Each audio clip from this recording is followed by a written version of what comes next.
આ તરફ અમદાવાદમાં પણ બરફની ફેક્ટરીમાં એએમસીએ ચેકિંગ હાથ ધર્યું। એએમસીની ટીમે અલગ અલગ ફેક્ટરીઓમાં જઈ ક્લોરીન લેવલ અને સાફ સફાઈની તપાસ કરી હતી।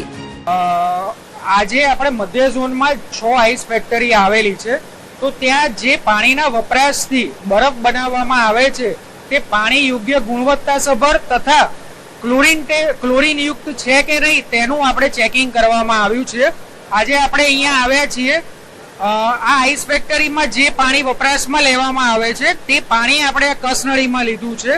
ત્યારબાદ ક્લોરીન ટેસ્ટ માટે વપરાતા ઓર્થોટોલ્યુડિન સોલ્યુશનના 2 ડ્રોપ આમાં નાખ્યા છે, જેથી આપ જોઈ શકો છો કે તેમાં આ પાણીનો કલર ચેન્જ થયો છે, જે દર્શાવે છે કે અહીંયા પાણીમાં ક્લોરીનની યોગ્ય માત્રા છે। જો ક્લોરીન ના હોય તો આ ક્લોરોસ્કોપ છે, એમાં આ જે લાસ્ટમાં બતાવ્યું છે એ પ્રમાણે કોઈ કલર ચેન્જ થતો નથી। કોઈ બી ગમે તે જગ્યાએ નીચે પડેલો બરફ કે નીચે ખુલ્લામાં પડી રહેલા ઠંડા ખાણીપીણીના ચાલતા હોય છે, સ્ટ્રીટ ફૂડ લારીઓ ઉપર જે બિન આરોગ્યપ્રદ ખોરાક મળતો હોય છે તેને ખાવાનો ટાળવો જોઈએ।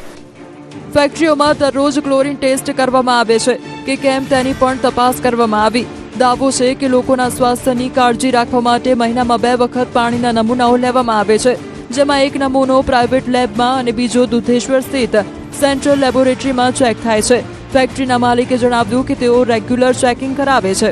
અમે એડિબલ આઈસ બનાવીએ છીએ કે જે મ્યુનિસિપાલિટીના શુદ્ધ પાણીમાંથી બનેલો હોય છે, અને એની અંદર અમે ક્લોરીન વખતો વખત અમદાવાદ મ્યુનિસિપાલિટી કોર્પોરેશનના હેલ્થ ડિપાર્ટમેન્ટના સ્ટાન્ડર્ડ પ્રમાણે એડ કરતા હોઈએ છીએ। હા, અમે એડિબલ આઈસ બનાવીએ છીએ, અમારે લગભગ ઉનાળાની અંદર જ ડિમાન્ડ અપ હોય, બાકી ઠંડીની સિઝનમાં તો નોર્મલ બરફ ચાલતો જ હોય। મહત્વનું છે કે ગુજરાતમાં ફરી ગરમીનો પ્રકોપ ફરી વધ્યો છે। ગુરુવારે 10થી વધુ શહેરમાં 40 ડિગ્રીને પાર રહ્યો છે। 43.2 ડિગ્રી સાથે અમદાવાદ સૌથી ગરમ શહેર રહ્યું। ગાંધીનગરમાં 43, રાજકોટમાં 42.7, અમરેલીમાં 42.3 ડિગ્રી, ડીસામાં 42, વડોદરામાં 41.6 ડિગ્રી, ભાવનગરમાં 40 અને ભુજ 40.6 ડિગ્રી તાપમાન નોંધાયું। અમદાવાદમાં આગામી 10 દિવસ સુધી પાણીની અછતનો સામનો કરવો પડશે, તો બીજી તરફ રાજકોટવાસીઓ માટે રાહતના સમાચાર પણ છે।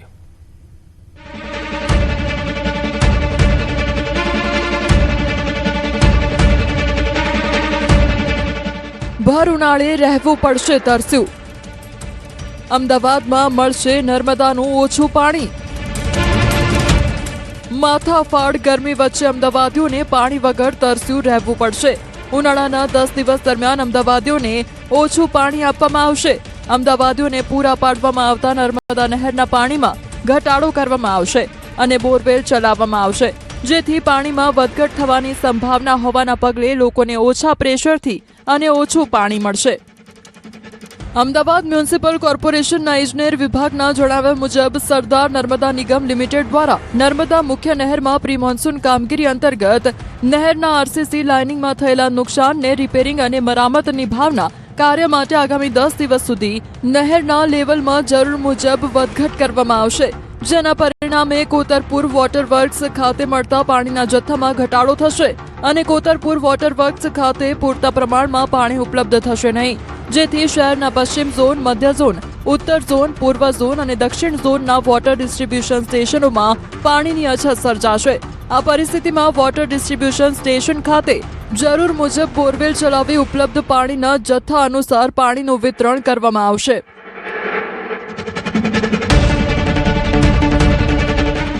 રાજકોટ વાસીઓ માટે ખુશખબર, આ વખતે નહીં નડે પાણીની સમસ્યા।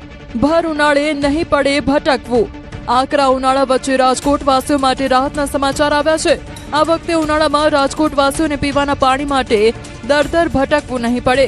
જૂન મહિનાના અંત સુધી ચાલી શકે તેટલો પાણીનો જથ્થો આજી અને ન્યારી ડેમમાં ઉપલબ્ધ છે। રાજકોટ શહેરને આપણે 3 મુખ્ય સ્ત્રોતો, આપણા આજી, એક ન્યારી અને ભાદરે, આ 3 સોર્સેસથી આપણે પાણી લેતા હોઈએ છીએ આપવા માટે। આ ત્રણેયનો મળી અને આપણે રોજ 320 ml જેટલો જથ્થો પાણીનો આપણે ઉપાડીએ છીએ। આ 3 ઉપરાંતમાં અમને જે નર્મદા યોજનાનું અમારું ગણીએ, અમારું ઓફટેક જે ગણીએ તો 125 ml જેવો થાય। તો આ રીતે રાજકોટમાં અમે રોજના 418 ml જેટલો જથ્થો અમે સપ્લાય કરીએ છીએ। આજી, ન્યારી અને ભાદર ડેમમાં પાણીની સ્થિતિથી ઉનાળો હેમખેમ પસાર થશે। ચોમાસા સુધી દૈનિક 20 મિનિટ સુધી પાણી વિતરણ કરવામાં આવશે તો પણ ડેમમાં પાણી ખૂટશે નહીં. હાલ આજી, ન્યારી, ભાદર ડેમ અને સૌની યોજનાની મદદથી દૈનિક 400 MLD થી વધુ પાણીનું વિતરણ થઈ રહ્યું છે. એટલે આ વખતે ઉનાળામાં રાજકોટવાસીઓને પાણીની સમસ્યા નહીં સર્જાય. બીજી તરફ રાજકોટમાં નળ કનેક્શનની ડિમાન્ડ વધી છે. આ વર્ષે 40,000 નવા કનેક્શન આપવામાં આવ્યા છે. ઘર ઘર સુધી જે પાણી આપવાની જે અમારી કામ છે, ફક્ત ગયા વર્ષની અંદર જ અમે ગયા વર્ષની અંદર 40,000થી વધારે હાઉસહોલ્ડને વોટર કનેક્શન આપી દીધા છે. એટલે જે ટેન્કરનો જે આપણે પ્રશ્ન રજૂ કર્યો એને અમે બાય એન્ડ લાર્જ અમે આ વર્ષમાં ટેકલ કરી ચૂક્યા છીએ. આમ એક તરફ રાજકોટવાસીઓને પાણીની સમસ્યામાંથી મુક્તિ મળી છે, પરંતુ અમદાવાદીઓને 10 દિવસ સંઘર્ષ કરવો પડશે. તાપી જિલ્લામાં સતત બીજા દિવસથી વાતાવરણમાં અચાનક પલટો આવતા વાલોડ અને વ્યારા તાલુકાના અનેક ગ્રામ્ય વિસ્તારોમાં કમોસમી વરસાદ ખાબક્યો. ટીચકપુરા, રૂપવાડા અને કેડકુઈ સહિતના ગામોમાં વાવાઝોડા અને વીજળીના કડાકા ભડાકા સાથે વરસાદ થતા ખેડૂતો ચિંતિત બન્યા. ભારે પવનના કારણે અનેક વૃક્ષો ધરાશાયી થયા અને લગ્ન મંડપ પણ ઉડી ગયા. ખેતરોમાં મુકાયેલ ધાન્ય, ઘાસચારો અને કેરીના પાકને નુકસાન જવાની ભીતિ વચ્ચે ખેડૂતોમાં ચિંતા વધી છે. ગરમીનો પારો વધતા મનુષ્યોની સાથે હવે વન્યજીવો પણ ઠંડકની શોધમાં જળાશયો તરફ વળ્યા છે.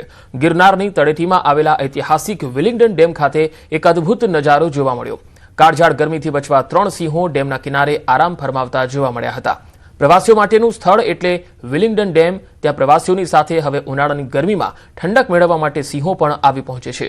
સિંહોએ કિનારાના વિસ્તારને પોતાનો આશરો બનાવ્યો છે. જંગલના રાજાનો આવો નિશ્ચિંત અંદાજ જોઈને ત્યાં હાજર સૌ કોઈ દંગ રહી ગયા હતા. ઉનાળાની રજાઓમાં ડેમ પર ફરવા આવેલા પ્રવાસીઓ માટે આ એક બોનસ જેવો અનુભવ રહ્યો. સિંહ પરિવારને નિહાળી પ્રવાસીઓ રોમાંચિત અને અભિભૂત થયા. પ્રવાસીઓએ દૂરથી આ અદભુત દ્રશ્યો કેમેરામાં કેદ કર્યા. બીજી તરફ સિંહોની હાજરીની જાણ થતાં જ વન વિભાગનો સ્ટાફ તાત્કાલિક ઘટનાસ્થળે પહોંચી ગયો. પ્રવાસીઓ અને સિંહ બંને સુરક્ષિત રહે તે હેતુથી વનકર્મીઓ ડેમ ખાતે ખડે પગે તૈનાત જોવા મળ્યા. સોમનાથ જ્યોતિર્લિંગ મંદિરના ભવ્ય કોરિડોરનું આયોજન થઈ રહ્યું છે. વડાપ્રધાન નરેન્દ્ર મોદી અને મુખ્યમંત્રી ભૂપેન્દ્ર પટેલના વિઝન હેઠળ સોમનાથને વૈશ્વિક સ્તરે આધ્યાત્મિક અને સાંસ્કૃતિક કેન્દ્ર તરીકે ઓળખ મળી છે. ત્યારે કોરિડોરના નિર્માણને લઈને ભક્તોમાં પણ ખુશીનો માહોલ છે. આ પ્રોજેક્ટ અંતર્ગત ઐતિહાસિક સ્થાપત્ય શૈલીને જાળવીને સમુદ્ર દર્શન પથ, આધુનિક ભોજનાલય, ગેસ્ટ હાઉસ અને વિશ્વસ્તરીય પાર્કિંગ જેવી આધુનિક સુવિધાઓ વિકસાવવામાં આવી રહી છે. લાઇટ એન્ડ સાઉન્ડ શો અને આધુનિક સંગ્રહાલય દ્વારા સોમનાથનો ગૌરવશાળી ઇતિહાસ જીવંત બન્યો છે. સોમનાથમાં વિવિધ પ્રકલ્પોના નિર્માણથી સ્થાનિક સ્તરે રોજગારીની નવી તકો ઊભી થશે, તો સાથે જ ગીર સોમનાથ જિલ્લો વૈશ્વિક પર્યટન નકશા પર વધુ મજબૂતીથી ઉભરશે. આ કોરિડોર પ્રોજેક્ટ ભારતની અડગ આસ્થા, સાંસ્કૃતિક વારસા અને આધુનિક વિકાસના સંગમ સમાન બની રહેશે. તો ગીર સોમનાથમાં આવેલ સોમનાથ જ્યોતિર્લિંગ, જ્યાં ભવ્ય કોરિડોરનું નિર્માણ થયું છે, એટલું જ નહીં સાથે સાથે અહીંયા આધુનિક ભોજનાલય પણ છે. પીએમ મોદી અને સીએમ ભૂપેન્દ્ર પટેલના વિઝનથી આ તૈયાર થઈ રહ્યો છે કોરિડોર અને પર્યટન ક્ષેત્રે એક મજબૂત સ્થળ તરીકે ઉભરી આવશે. જે બનશે ને તો સારામાં સારી સુવિધા મળશે અને ગુજરાતનું એક નંબર અત્યારે સ્થળ છે જ, અને હજુ સારી રીતે વિકાસ થશે ને અલગ અલગ રાજ્યોથી, અલગ અલગ કન્ટ્રીઓથી આપણા ત્યાં સારા અને સરસ ભાવિક ભક્તો આવશે. જ્યારે આ કોરિડોરનું નિર્માણ થશે ત્યારે ખૂબ જ વિકાસ થશે. અહીં નવું રેલવે સ્ટેશન પણ અત્યારે તૈયાર થઈ રહ્યું છે. આ રેલવે સ્ટેશનમાં એવી વાત છે કે દરેક યાત્રાધામોને અહીં કનેક્ટિવિટી મળે, જેથી કરીને યાત્રિકો છે એ બહોળી સંખ્યામાં સોમનાથ મહાદેવના દર્શન કરવા પધારે. પ્રધાનમંત્રી શ્રી મોદી સાહેબ જ્યારથી અધ્યક્ષ બન્યા ત્યારથી બુલેટ ગતિથી વિકાસ થઈ રહ્યો છે. જેમ કે રેલથી, રોડથી, એવિએશન તરફથી પણ અત્યારે એવી તૈયારીઓ ચાલી રહી છે. નજીકના ભાગમાં ક્યાંય સારું એવું એરપોર્ટ પણ બને. આવા ઘણા બધા પ્રકલ્પો સરકારશ્રીના ચાલી રહ્યા છે. ભગવાન સોમનાથ દાદા સૌનું કલ્યાણ કરે એવી ભગવાન સોમનાથ દાદાને પ્રાર્થના કરીએ.